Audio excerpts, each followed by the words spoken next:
Well, I want to thank everybody for taking time to come out. Um, Several weeks ago, you'll probably recall in a speech from the Senate floor, I said that leadership was doing the right thing at the right time, the right way, for the right reason. And that is absolutely true. Today, we begin a journey together that I hope will end with a governor who will work to renew the spirit of Missouri and get us back on track. I believe that Missouri is ready for leadership, for a governor who will put integrity above expediency, serving the people above petty politics, and a governor who will work to bring a divided party, or divided people rather, back together. I think we need a leader who will renew Missouri's spirit and offer Missouri families sensible, conservative solutions. I think it goes without saying, but at times it seems like our leaders have forgotten that when you make politics a game, or worse, you can lose sight of the higher purpose that elected officials are meant to fulfill. And, we should be able to look at all of our leaders in the executive branch, the judiciary, and the legislature and be proud.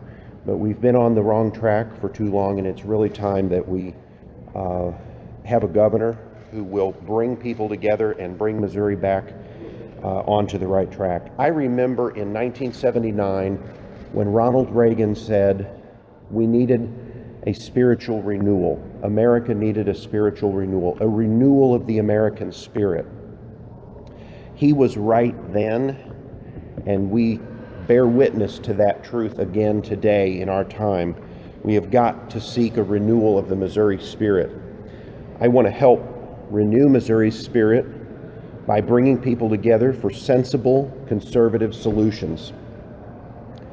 I have to tell you that there have been so many, frankly, over the last year or so, who have asked me to be willing to take this first step and lead the great state of Missouri. It is simply, I can say nothing other than it is simply overwhelming. Missourians are tired of a sluggish economy. They want real jobs and real economic prosperity to return to their hometowns. Missourians want our schools to excel in educating our children in a way that prepares them for the challenges that the next generation will face. And they want to tear down the barriers that our agricultural and manufacturing industries face. Our farms, they don't just feed us, they feed the world. It goes without saying, but we have all become weary of a political process that pits old against young, black against white, urban against rural, traditional against modern. It doesn't have to be this way, and I think we've all got to say it cannot be this way, and it will not be this way any longer. We need a governor who will lead and work with all members of the House and the Senate to get things done, willing even to get out of the office and go door to door in this House of the people, the People's House, the State House, to get that done. I intend to do it. And I will. I intend to demonstrate a new era of openness. Today, I announced from my front porch in Midtown Springfield my campaign to seek the Republican nomination to become the next governor of Missouri, and I humbly ask all Missourians for their support. I've spent a lifetime bringing people together with sensible, conservative solutions. I have a record of getting things done in my neighborhood, for my city, for my county, and for Missouri.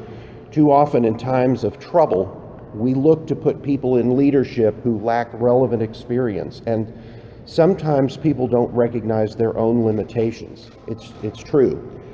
So today, from my front porch, surrounded by the people I love and those who know me best, I acknowledged that this process must begin on a solid foundation of faith and family and a record of getting things done. It is a truth that throughout American history, in times of great and dark trial, our best leaders have acknowledged God's authority over us. And I can do no less. I can do no less because it is my faith in God that helps me to daily set the compass. I can only hope to lead if I stand on a solid foundation. I hope the people of Missouri will accept my record of service as a reflection of my faith in the Almighty, because that, frankly, is at the core of what I do. I know that we don't all share the same faith. I respect that and I appreciate that. But as I look to my family, my experiences, I want to share. I think it is faith in the future and strong families that are essential to our state's spiritual and economic health.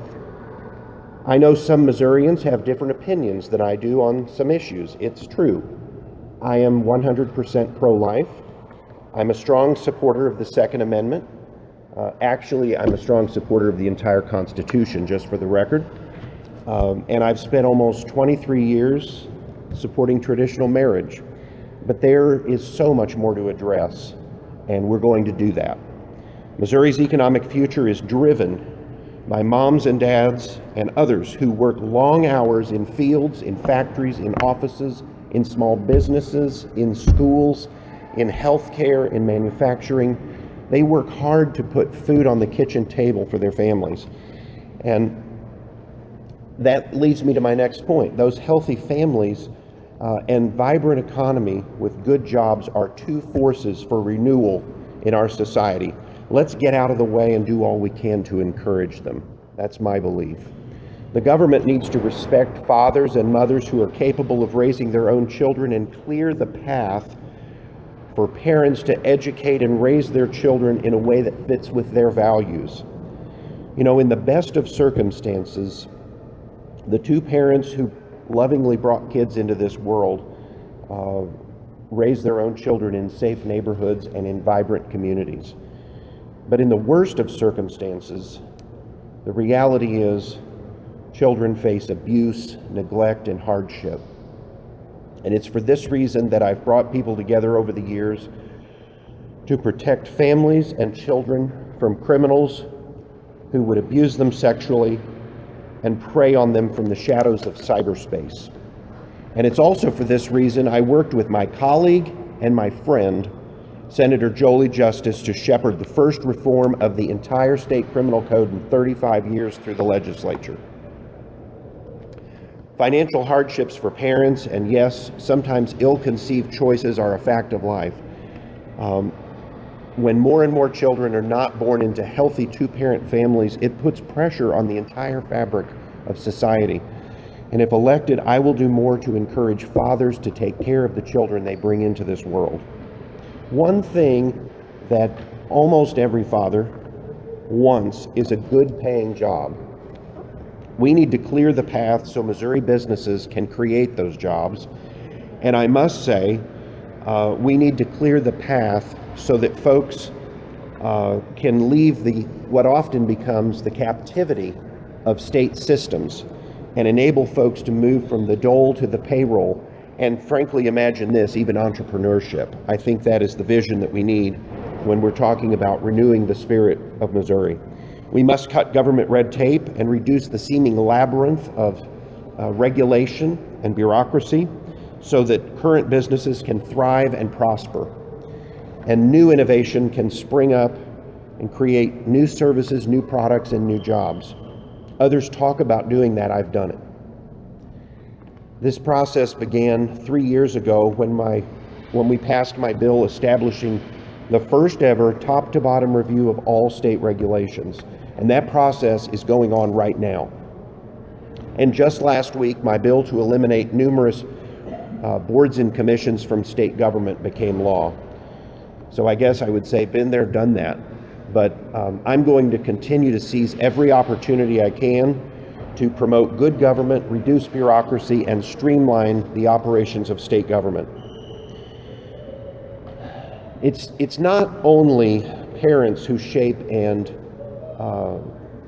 prepare the next generation. So without question, we must sustain and support strong schools with local control over curriculum and accountability to parents.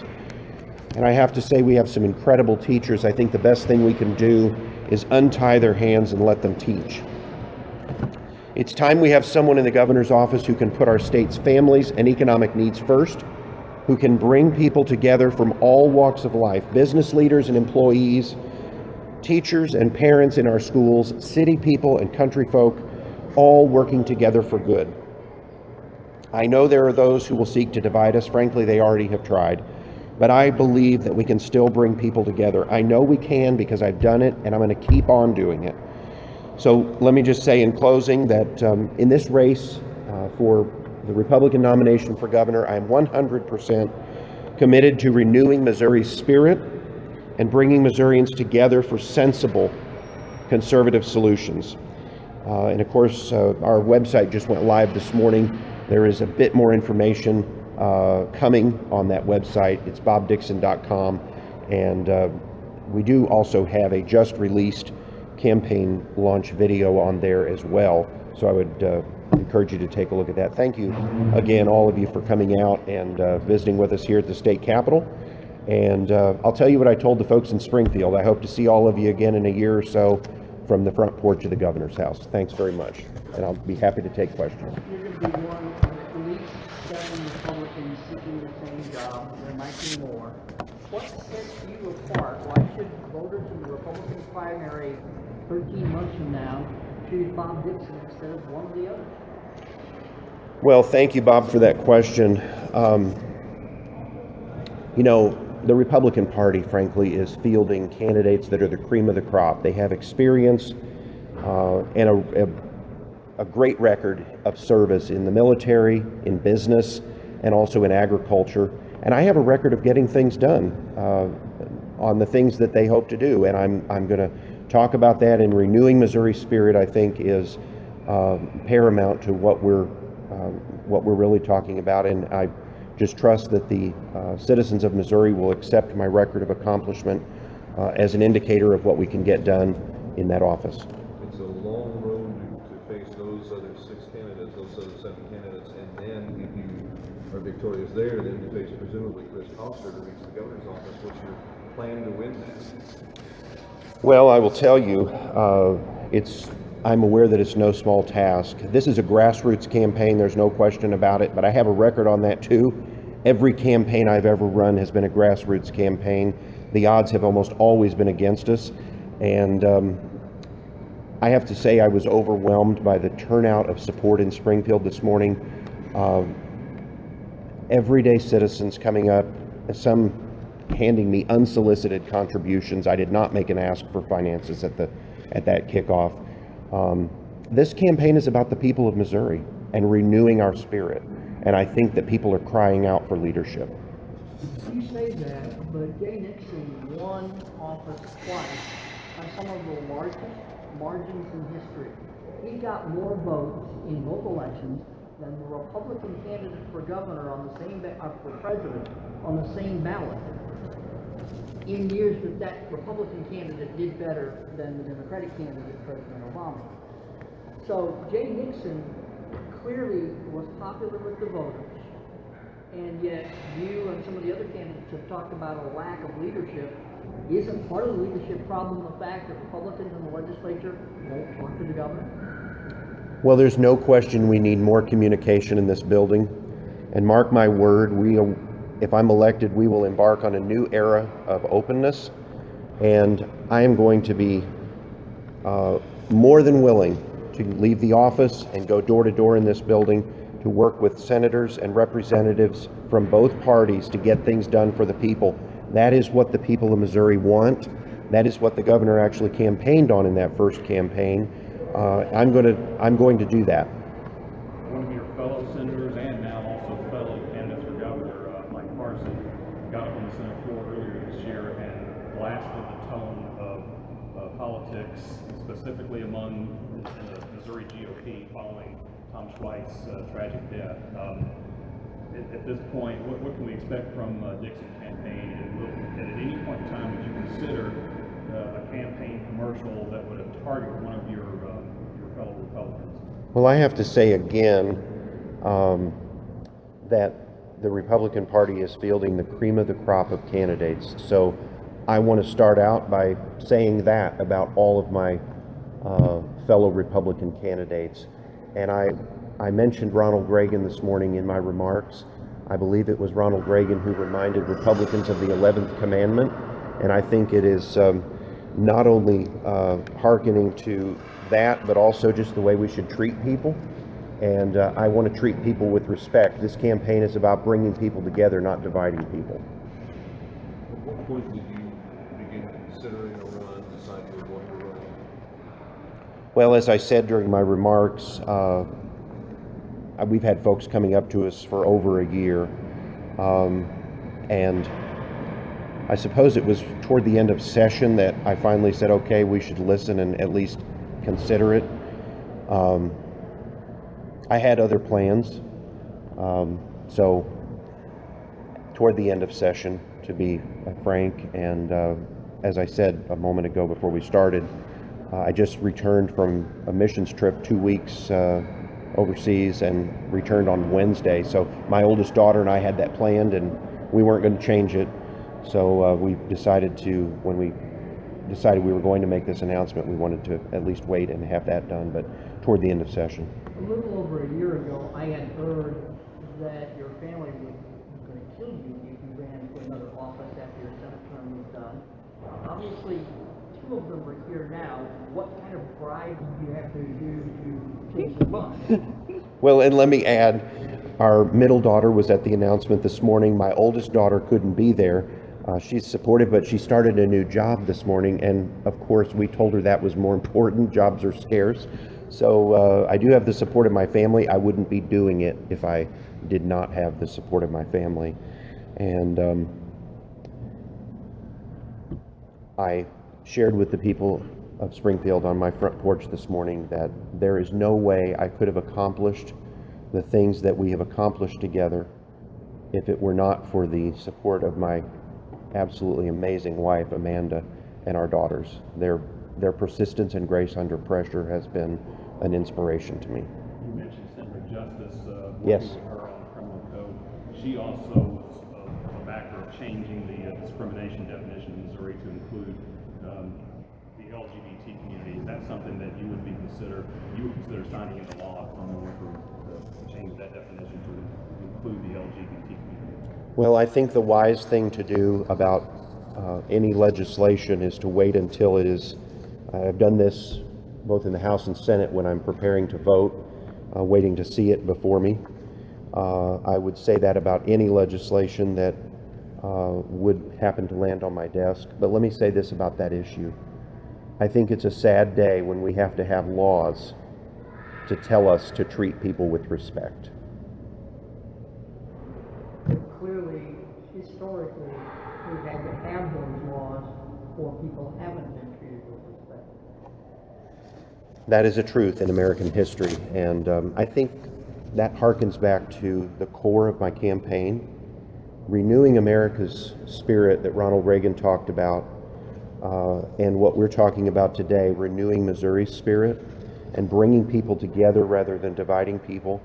I think we can do so much more that way together, respecting people. And yes, we do have to have laws as witnessed by the revised criminal code. Senator Justice is a friend of mine. I have tremendous respect for her abilities. But I will reserve judgment on any legislation until, of course, we have it on the desk. You talked about the need for better leadership. What is it that Jay Dixon hasn't done that you think he should have done to be a better leader? Well, let me say this. I respect the governor, and I would not, as an aspiring leader in that office, I would not second guess someone unless I knew all of the facts about every decision they had made. I've had the opportunity to visit with the governor on a number of occasions. I do think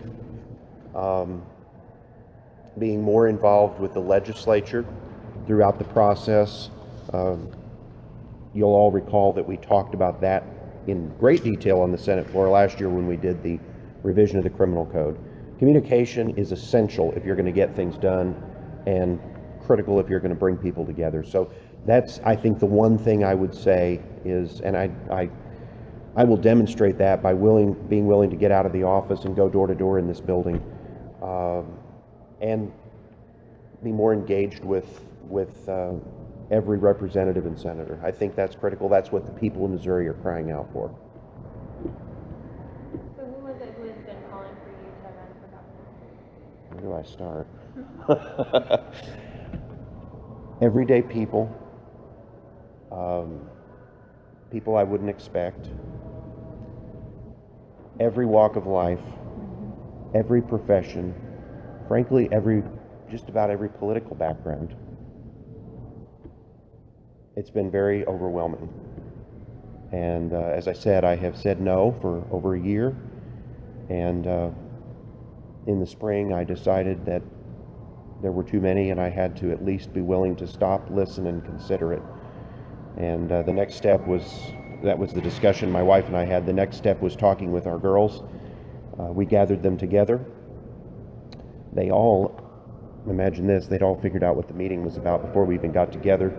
And to each one of them, they said, "What took you so long?" Thank you all very much. Yes. There will be, Colin asked us at Mr. Wright the other day that every Republican can try to out-conservative the other candidate in order to get the conservative vote.